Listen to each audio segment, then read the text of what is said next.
Ο ιερέας της Πιναλόγκας. Αληθινή ιστορία. Το τελευταίο διάστημα γίνεται πολύς λόγος για το νησί της Πιναλόγκας, με αφορμή το ομώνυμο βιβλίο με τίτλο «Το νησί» της Αγγλίδας Βικτορία Χίξλοπ, το οποίο γυρίστηκε με μεγάλη επιτυχία ως σύριαλ στην ελληνική τηλεόραση. Ένα από τα ιστορικά στοιχεία που πληροφορούμαστε είναι ότι οι Χανσενικοί που κατοικούσαν στη Σπιναλόγκα ήταν οργισμένοι με τον Θεό, για το λόγο ότι η ασθένειά τους ήταν μια μεγάλη και αφόρητη δοκιμασία. Ένας γεραπετρίτης παπάς τόλμησε να τους επισκεφτεί κάποτε και να λειτουργήσει στον Άγιο Παντελεήμονα, που υπήρχε και ρήμαζε στο νησί, συντροφιά με τους νέους του κατοίκους. Λένε πως στην πρώτη λειτουργία δεν πάτησε ψυχή. Οι λεπροί άκουγαν πεισμωμένοι από τα κελιά τους την ψαλμοδία και άλλοτε την σκέπαζαν με τα βογγητά τους και άλλοτε με τις κατάρες τους. Ο ιερέας όμως ξαναπήγε. Στη δεύτερη τούτη επίσκεψη ένας από τους ασθενείς πρόβαλε θαρετά στο κατόφλι του ναού. «Παπά, θα κάτσω στη λειτουργία σου, με έναν όρο όμως. Στο τέλος θα με κοινωνήσεις και αν ο Θεός σου είναι τόσο παντοδύναμος, εσύ μετά θα κάμεις την κατάλυση και δεν θα φοβηθείς τη λέπρα μου». Ο ιερέας έγνευσε συγκαταβατικά. Στα κοντινά κελιά ακούστηκε η κουβέντα και άρχισαν να μαζεύονται διάφοροι στο πλάι του ναού, εκεί που ήταν ένα μικρό χάλασμα, με λιγοστή θέα στο ιερό. Παραμόνευαν οι Χανσενικοί στο τέλος της λειτουργίας και είδαν τον παπά δακρυσμένο και γονατιστό στην ιερά πρόθεση να κάνει την κατάλυση. Πέρασε μήνας. Οι Χανσενικοί τον περίμεναν. Πίστευαν πως θα έρθει και τούτη τη φορά ως ασθενής όμως και όχι ως ιερέας. Όμως ο παπάς επέστρεψε υγιής και ροδαλός και άρχισε με ηθικό αναπτερωμένο να χτυπά την καμπάνα του παλιού ναΐσκου. Έκτοτε για 10 τουλάχιστον χρόνια η Σπιναλόγκα είχε τον ιερέα της. Οι Χανσενικοί αναστήλωσαν μόνοι τους την εκκλησία και συνάμα αναστήλωσαν και την πίστη τους. Κοινωνούσαν τακτικά και πάντα κρυφοκοίταζαν τον παπά τους την ώρα της κατάλυσης για να βεβαιωθούν πως το θαύμα της Σπιναλόγκας συνέβαινε ξανά και ξανά. Το 1957, με την ανακάλυψη των αντιβιωτικών και την ίαση των λεπρών, το λεπροκομείο έκλεισε και το νησί ερημώθηκε. Μόνο ο ιερέας έμεινε στο νησί ως το 1962 για να μνημονεύει τους λεπρούς μέχρι 5 χρόνια μετά το θάνατό τους. Ιδού λοιπόν ένας σύγχρονος αθώδριβος ήρωας που δεν τιμήθηκε για το έργο του από κανέναν. Ο ιερέας αυτός ονομάζεται Πατήρ Χρύσανθος, κατά κόσμον Ματθαίος Κουτσουλογιαννάκης, ο οποίος γεννήθηκε στα έξω Μουλιανά της επαρχίας Σιτίας στις 15 Ιουλίου 1893 και έφυγε από τη ζωή 3 Απριλίου του 1972. Ο τάφος του βρίσκεται στη Μονή Τοπλού. Ας αναφέρουμε μία ομολογία και μαρτυρία ενός λεπρού της Πιναλόγκας. «Ήμουνα λεπρός. Έζησα στη Σπιναλόγκα πολλά χρόνια. Η κατάστασή μας ήταν φρικτή. Η αρρώστια παραμόρφωνε τα πρόσωπά μας. Έτρωγε τα άκρα μας. Πολλοί λεπροί ήταν χωρίς φρύδια, χωρίς μάτια, χωρίς μύτη, χωρίς χείλη, χωρίς δάκτυλα χεριών και ποδιών. Πολλών το σώμα σκεπαζόταν από μια φρικτή κρούστα.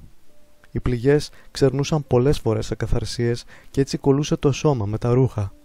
Και είχαν οι πληγές μια τρομερή βρώμα από πίο. Η ιατρική περίθαλψη ήταν ασήμαντη.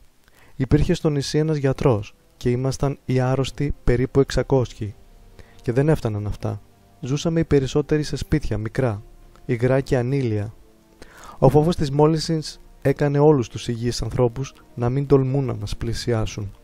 Ήταν τούτο κάτι ανώτερο από τις δυνάμεις τους. Δεν μπορούσε η ψυχή να νικήσει τη σάρκα.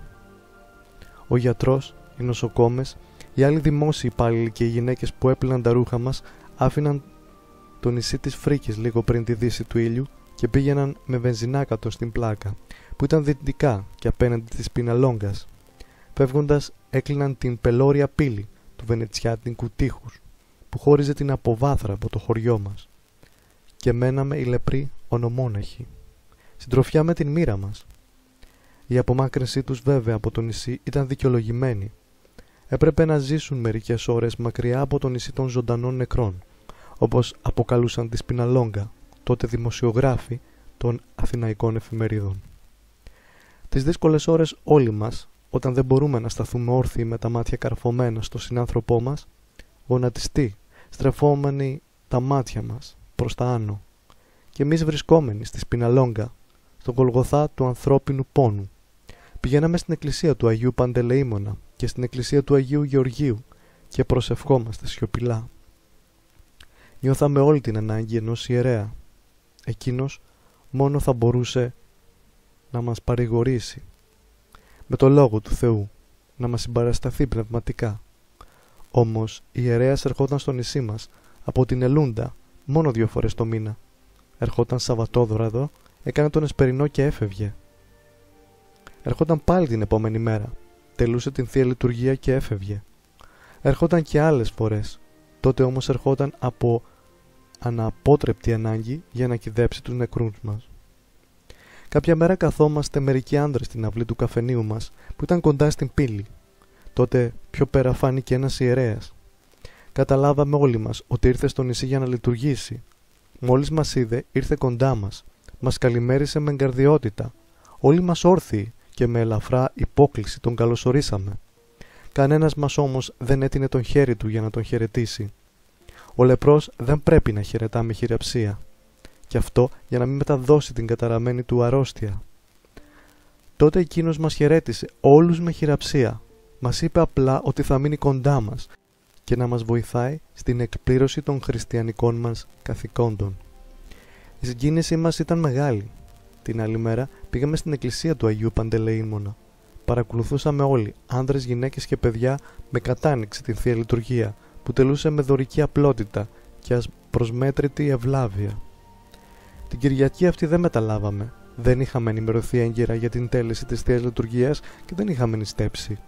Στο τέλος της λειτουργίας πήραμε από το χέρι του αντίδωρο και παίρνοντας το αντίδωρο του φιλούσαμε όλοι το χέρι. Ήταν κάτι που το επεδίωξε ο ίδιος. Καθώς έδινε το αντίδωρο, πλησίαζε το χέρι του στο στόμα μας. Όλων μας τα μάτια βούρκωσαν από συγκίνηση. Πριν έρθει εκείνος, το αντίδωρο το παίρναμε από έναν καλαμόπλεκτο πανέρι που τοποθετούσε ο νεοκόρος στο παγκάρι. Την επόμενη Κυριακή πήγαμε σχεδόν όλοι στην εκκλησία. Η εκκλησία ήταν κατάμεστη, το ίδιο και το προαύλιό της. Τη μέρα αυτή μεταλάβαμε όλοι. Στο τέλος της Θείας Λειτουργίας είδαμε τον ιερέα μας να καταλύει ό,τι είχε απομείνει στο Άγιο Ποτήριο από την μετάληψή μας. Ανοίξαμε όλοι τα μάτια μας από έκπληξη. Νομίζαμε ότι ονειρευόμαστε. Χοντρά και καυτά δάκρυα ανάβρισαν από τα μάτια μας. Ο προηγούμενος ιερέας, ό,τι έμεινε από τη μετάληψη, ασφαλώς κατά θεία οικονομία το έχινε στο χωνευτήρι. Ο ιερομόναχος Χρύσανθος έμεινε κοντά μας νύχτα και μέρα και έμεινε κοντά μας 10 ολόκληρα χρόνια. Τα χρόνια αυτά εκδήλωσε σε όλους μας όχι μόνο την αγάπη της γλυκύτητας αλλά και την αγάπη της ευποιίας. Μας επισκεπτόταν στα σπίτια μας, μας καθοδηγούσε όλους, ενίσχυε με τα λίγα χρήματα που είχε τους φτωχούς και έκαμε τούτο τηρώντας το μη γνώτο η αριστερά σου, τι πει η δεξιά σου. Ευγνωμονώ, όπως και όλοι οι άρρωστοι της Σπιναλόγκας, τον πατέρα Χρύσανθο. Δεν ολοκλήρωσε τη φράση του, ξέσπασε σε ένα βουβό κλάμα. Στις εικόνες μας βλέπουμε την αστυνομική ταυτότητα του ιερομονάχου Χρυσάνθου, όπου αναγράφεται ως κατοικία του η Σπιναλόγκα. Εδώ η απόδειξη ότι αυτό ήταν ένα πραγματικό ιστορικό γεγονός. Αυτός ο ιερέας δεν αρρώστησε ποτέ από λέπρα. Και αυτό τι δείχνει? Δείχνει το μεγάλο θαύμα που γίνεται στους πιστούς κάθε Κυριακή στην Θεία Κοινωνία, όπου οι ασθένειες δεν μεταδίδονται. Αυτό δείχνει το θαύμα της Θείας Κοινωνίας, του ιερού αυτού μυστηρίου.